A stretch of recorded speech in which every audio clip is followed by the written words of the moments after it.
Pinocchio, Chapter 28.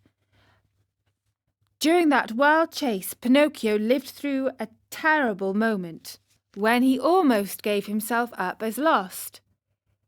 This was when Alidoro, that was the mastiff's name, in a frenzy of running, came so near that he was on the very point of reaching him. The marionette heard, close behind him, the laboured breath of the beast who was fast on his trail, and now and again even felt his hot breath blow over him. Luckily, by this time he was very near the shore, and the sea was in sight, in fact, only a few short steps away. As soon as he set foot on the beach, Pinocchio gave a leap and fell into the water. Alidoro tried to stop, but as he was running very fast, he couldn't, and he too landed far out in the sea. Strange though it may seem, the dog could not swim. He beat the water with his paws to hold himself up. But the harder he tried, the deeper he sank. As he stuck his head out once more, the poor fellow's eyes were bulging, and he barked out wildly, "I drown! I drown!" "Drown?"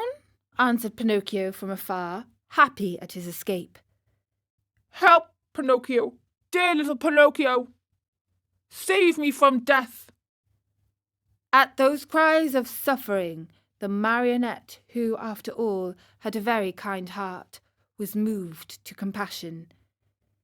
He turned toward the poor animal and said to him, "But if I help you, will you promise not to bother me again by running after me?"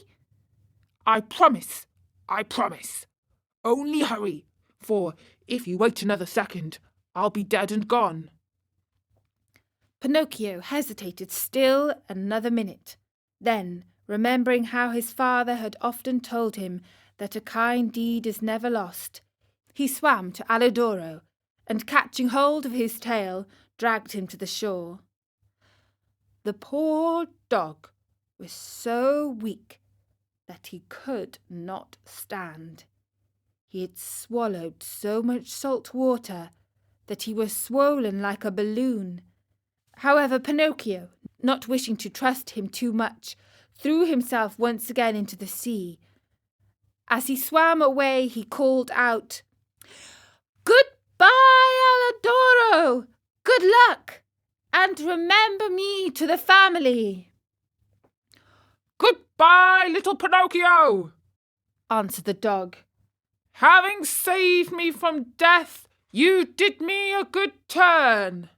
And in this world, what is given is always returned. If the chance comes, I shall be there." Pinocchio went on swimming close to the shore. At last he thought he had reached a safe place. Glancing up and down the beach, he saw the opening of a cave, out of which rose a spiral of smoke. "In that cave," he said to himself, "there must be a fire. So much the better. I'll dry my clothes and warm myself, and then, well." His mind made up, Pinocchio swam to the rocks, but as he started to climb, he felt something under him lifting him up higher and higher. He tried to escape, but he was too late. To his great surprise, he found himself in a huge net, amid a crowd of fish of all kinds and sizes, who were fighting and struggling desperately to free themselves.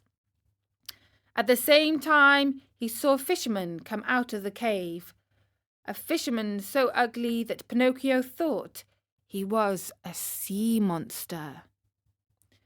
In place of hair, his head was covered by a thick bush of green grass. Green was the skin of his body, green were his eyes, green was the long, long beard that reached down to his feet. He looked like a giant lizard with legs and arms. When the fisherman pulled the net out of the sea, he cried out joyfully, "Blessed Providence! Once more I'll have a fine meal of fish." "Thank heaven I'm not a fish," said Pinocchio to himself, trying these words to find a little courage. The fisherman took the net and the fish to the cave, a dark, gloomy, smoky place. In the middle of it, a pan full of oil sizzled over a smoky fire, sending out a repelling odour of tallow that took away one's breath. "Now let's see what kind of fish we have caught today," said the green fisherman. He put a hand as big as a spade into the net and pulled out a handful of mullets. "Fine mullets these," he said, after looking at them and smelling them with pleasure. After that, he threw them into a large, empty tub. Many times he repeated this performance. As he pulled each fish out of the net, his mouth watered with the thought of the good dinner coming. And he said, "Fine fish these, Base, very tasty, these white fish, delicious flounders these, what splendid crabs, and these dear little anchovies, with their heads still on. As you can well imagine, the Base, the flounders, the whitefish, and even the little anchovies all went together into the tub to keep the mullets company.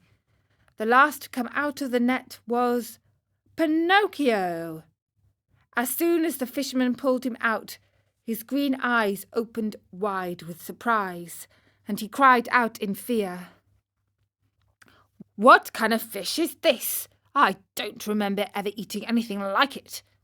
He looked at him closely, and after turning him over and over, he said at last, "I understand, he must be a crab." Pinocchio, mortified at being taken for a crab, said resentfully, "What nonsense! A crab indeed! I am no such thing. Beware how you deal with me. I am a marionette, and I want you to know." "A marionette?" asked the fisherman.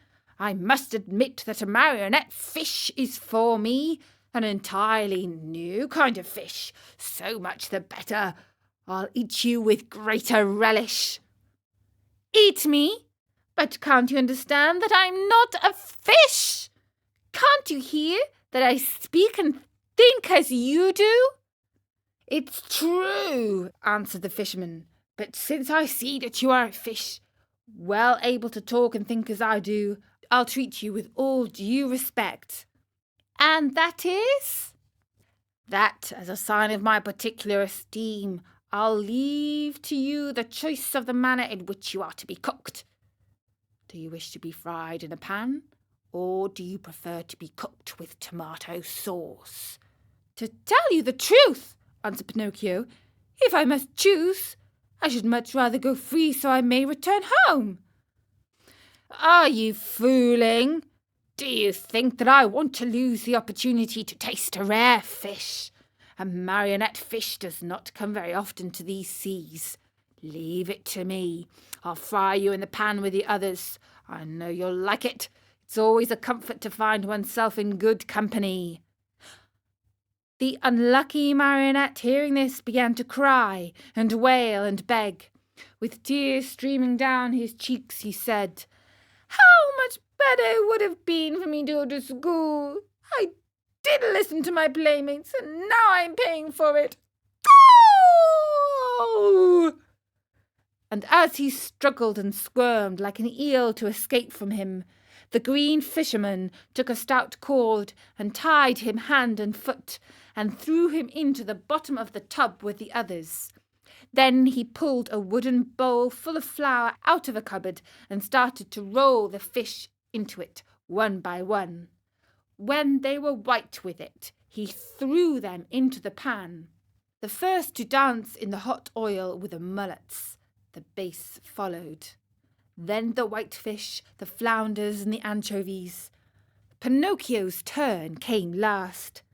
Seeing himself so near to death, and such a horrible death, he began to tremble so with fright that he had no voice left with which to beg for his life. The poor boy beseeched only with his eyes.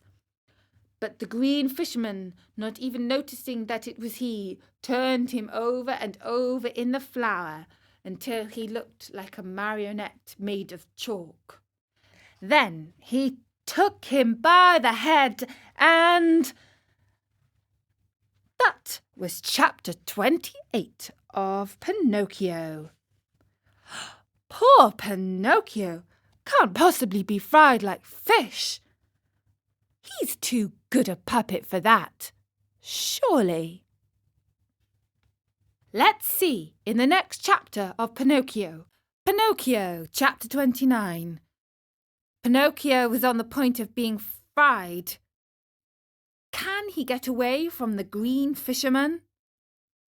Mindful of what the fisherman had said, Pinocchio knew that all hope of being saved had gone. He closed his eyes and waited for the final moment. Suddenly, a large dog, attracted by the odour of the boiling oil, came running into the cave. "Get out!" cried the fisherman threateningly, and still holding on to the marionette, who was all covered with flour. But the poor dog, who was very hungry and whining and wagging his tail, he tried to say, "Give me a bite of the fish, and I'll go in peace."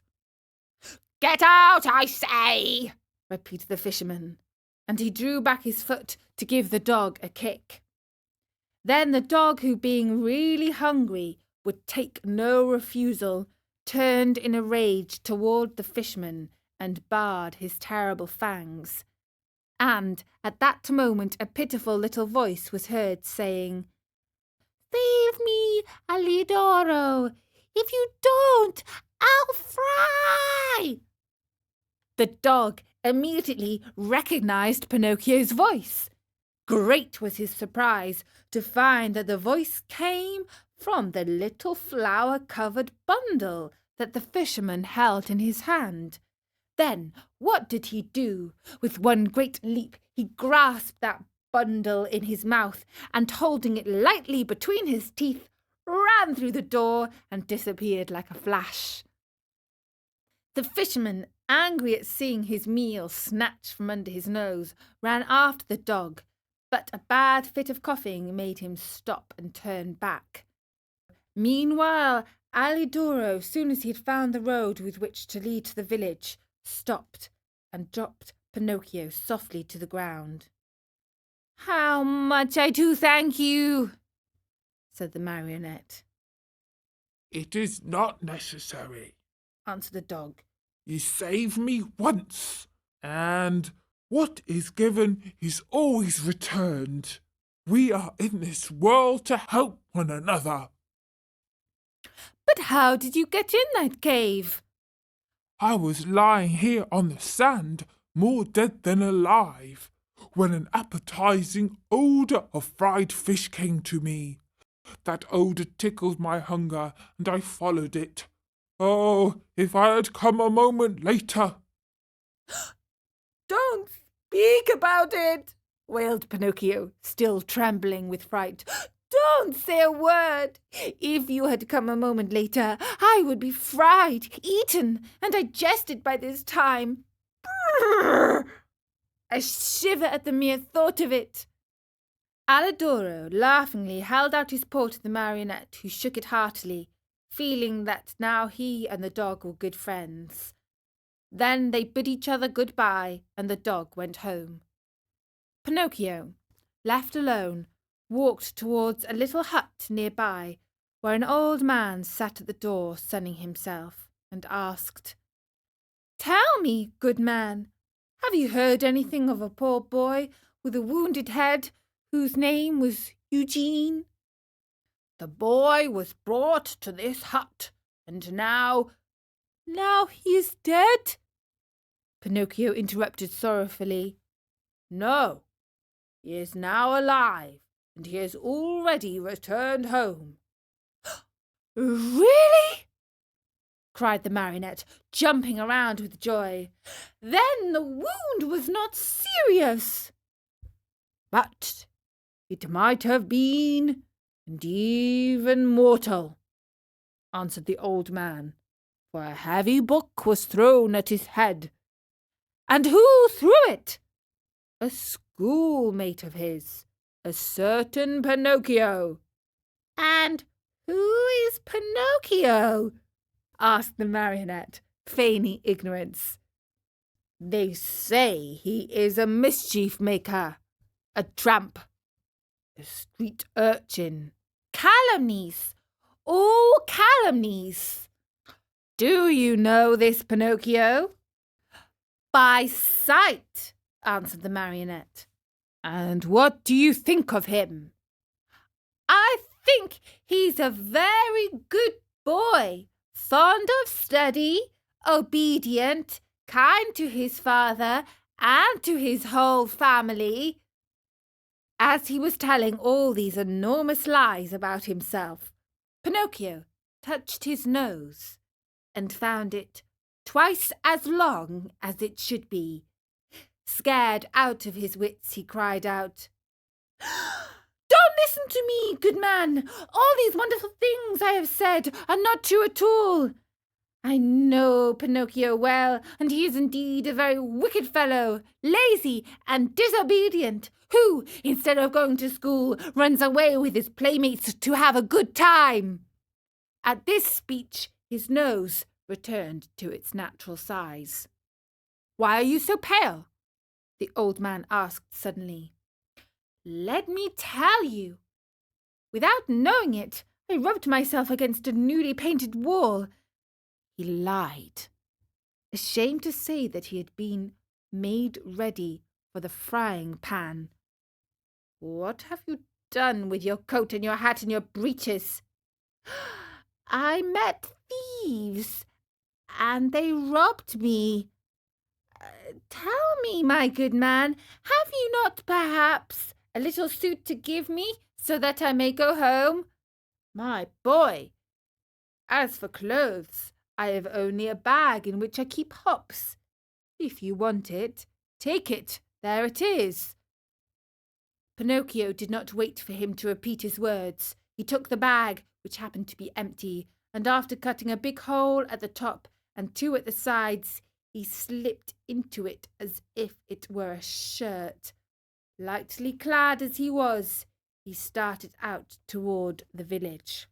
Along the way, he felt very uneasy.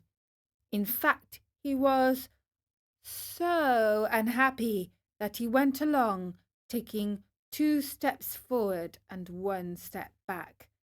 And as he went, he said to himself, "How shall I ever face my good fairy? What will she say to me when she sees me? Will she forgive this last trick of mine? I'm sure she won't. Oh no, she won't. I deserve it as usual. For I am a rascal. Fine on promises which I never keep." He came to the village late at night. It was so dark he could see nothing, and it was raining pitchforks. Pinocchio went straight to the fairy's house, firmly resolved to knock at the door. When he found himself there, he lost courage and ran back a few steps. The second time he came to the door, and again he ran back. A third time he repeated his performance. The fourth time, before he had time to lose his courage, he grasped the knocker and made a faint sound with it. He waited and waited. Finally, after a full half-hour, a top-floor window, the house had 4 stories, opened, and Pinocchio saw a large snail look out. A tiny little light glowed on top of her head. "Who knocks at this late hour?" she called. "Is the fairy home?" asked the marionette. "The fairy is asleep," and does not wish to be disturbed. Who are you? It is I. Who's I? Pinocchio. Who is Pinocchio? The marionette, the one who lives in the fairy's house. Oh, I understand, said the snail. Wait for me there. I'll come down to open the door for you. Hurry, I beg of you, for I am dying of cold. My boy, I am a snail, and snails are never in a hurry. An hour passed. 2 hours. And the door was still closed.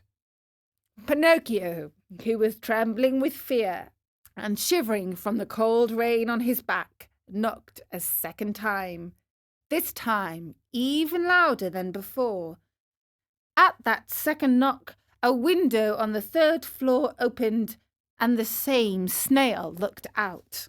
"Dear little snail," cried Pinocchio from the street, "I have been waiting 2 hours for you. And 2 hours on a dreadful night like this are as long as 2 years. Hurry, please." "My boy," answered the snail in a calm, peaceful voice. "My dear boy, I am a snail, and snails are never in a hurry." And the window closed. A few minutes later, midnight struck. Then 1 o'clock, 2 o'clock, and the door still remained closed. Then Pinocchio, losing all patience, grabbed the knocker with both hands, fully determined to awaken the whole house and street with it. As soon as he touched the knocker, however, it became an eel and wiggled away into the darkness. "Really?" cried Pinocchio, blind with rage. "If the knocker is gone, I can still use my feet." He stepped back and gave the door a most solemn kick. He kicked so hard that his foot went straight through the door and his leg almost followed to the knee. No matter how he pulled and tugged, he could not pull it out. There he stayed, as if nailed to the door. Poor Pinocchio! The rest of the night he had to spend with 1 foot through the door and the other one in the air. As dawn was breaking, the door finally opened. That brave little animal, the snail, had taken exactly 9 hours to go from the 4th floor to the street. How she must have raced. "What are you doing with your foot through the door?" she asked the marionette, laughing. It was a misfortune. "Won't you try, pretty little snail, to free me from this terrible torture?" "My boy, we need a carpenter here, and I have never been one." "Ask the fairy to help me." "The fairy is asleep and does not want to be disturbed." "But what do you want me to do, nailed to the door like this?" "Enjoy yourself counting the ants which are passing by."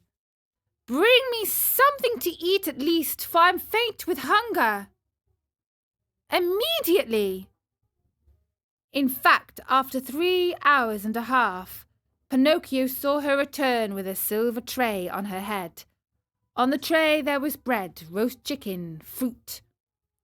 "Here is the breakfast the fairy sends to you," said the snail. He stepped back and gave the door a most solemn kick. He kicked so hard that his foot went straight through the door, and his leg followed almost to the knee.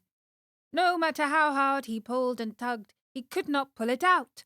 There he stayed, as if nailed to the door. Poor Pinocchio! The rest of the night he had to spend with 1 foot through the door and the other one in the air. As dawn was breaking, the door finally opened. The brave little animal, the snail, had taken exactly 9 hours to go from the 4th floor to the street. How she must have raced! "What are you doing with your foot through the door?" she asked the marionette, laughing. "It was of misfortune. Won't you try, pretty little snail, to free me from this terrible torture?" "My boy, we need a carpenter here, and I have never been one." "Ask the fairy to help me." "The fairy is asleep and does not want to be disturbed." "But what do you want me to do, nailed to the door like this?" "Enjoy yourself counting the ants which are passing by." "Bring me something to eat at least, for I'm faint with hunger." "Immediately." In fact, after 3 hours and a half, Pinocchio saw her return with a silver tray on her head. On the tray there was bread, roast chicken, fruit. "Here is the breakfast the fairy sends to you," said the snail. At the sight of all these good things, the marionette felt much better. What was his disgust, however, when, on tasting the food, he found the bread to be made of chalk, the chicken of cardboard, and the brilliant fruit of coloured alabaster. He wanted to cry, he wanted to give himself up to despair, he wanted to throw away the tray and all that was on it. Instead, either from pain or weakness, he fell to the floor in a dead faint. When he regained his senses, he found himself stretched out on a sofa, and the fairy was seated near him. "This time I also forgive you," said the fairy to him, "but be careful not to get into mischief again." Pinocchio promised to study and to behave himself, and he kept his word for the remainder of the year. At the end of it, he passed first in all his examinations, and his report was so good that the fairy said to him happily, "Tomorrow your wish will come true." "And what is it?" "Tomorrow you will cease to be a marionette and will become a real boy." Pinocchio was best beside himself with joy. All his friends and schoolmates must be invited to celebrate the great event. The fairy promised to prepare 200 cups of coffee and milk and 400 slices of toast buttered on both sides. The day promised to be a very gay and happy one, but unluckily, in a marionette's life, there's always a but, which is apt to spoil everything. And that was chapter 29 of Pinocchio. The puppet has had some fairy forgiveness for being a grown-up boy. Let's see if he can keep being good in the next chapter of Pinocchio on Storynory.com.